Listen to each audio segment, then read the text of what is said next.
Government moves to thwart guilty plea proceedings in September 11 case. War court prosecutors are asking a military judge to refrain from taking guilty pleas from Khalid Sheikh Mohammed, who is accused of masterminding the September 11 attack, and from two men accused of conspiring with him. A higher court decided the validity of their plea agreements. In separate notices to the court and to the families of the nearly 3,000 people of victims of the attack, prosecutors said Friday night that the government had decided to appeal the judge's decision earlier in the week to take the pleas. Clayton Thwart Jr., the lead prosecutor, went further. He notified the judge's legal advisor that he intended to ask the judge, Colonel Matthew McCall, during a rare court hearing on Sunday, to suspend preparations for guilty plea proceedings next week. If he refused, Mr. Thwart said the government would ask the Pentagon's appeal panel for the military commission to impose a stay on the proceedings so they could prepare a full appeal.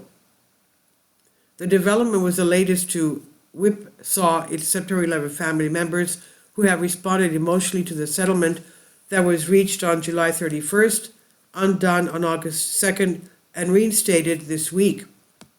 The government's decision to appeal means the question of whether Mohammed can plead guilty in exchange for a life sentence or whether he must face full trial will probably not be decided in the dwindling days of the Biden administration. At Guantanamo, the decision disappointed Maureen Bisnicki, 73, a Canadian citizen whose husband was a victim of that, and her husband was one of those people.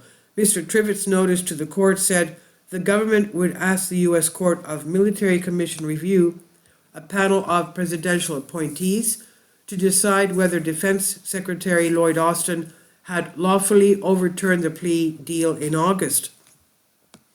At issue is whether Mr. Austin had the authority to retroactively revoke the plea agreements, which had been signed 2 days earlier by Susan Escalier, the Pentagon official he had personally put in charge of the military commissions. Colonel McCall ruled this week that Austin had acted too late and that the contract was still valid. The judge began preparing for a day-long guilty plea hearing with Mohammed, a detailed inquiry by the judge on whether the defendant had understood and voluntarily signed the 20-page plea agreement and accompanying 28-page narrative of his crimes. Both are currently under seal.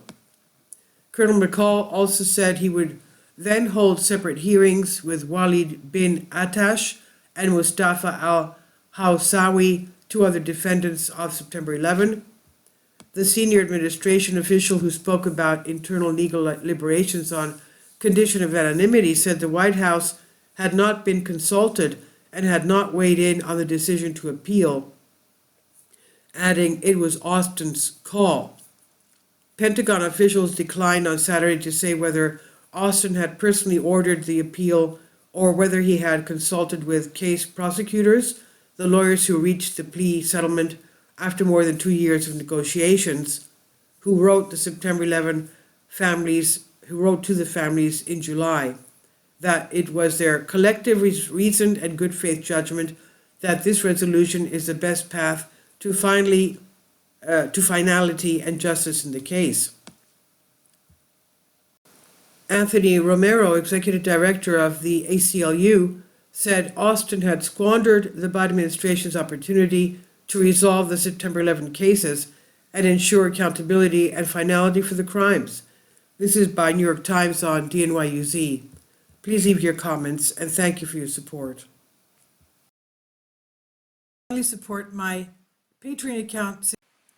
The daily posts are 5 videos daily, and they are totally different from what I have on my YouTube channel. Thank you so much for your support and that you find all my content so interesting. You'll find the Patreon account details in the description box below.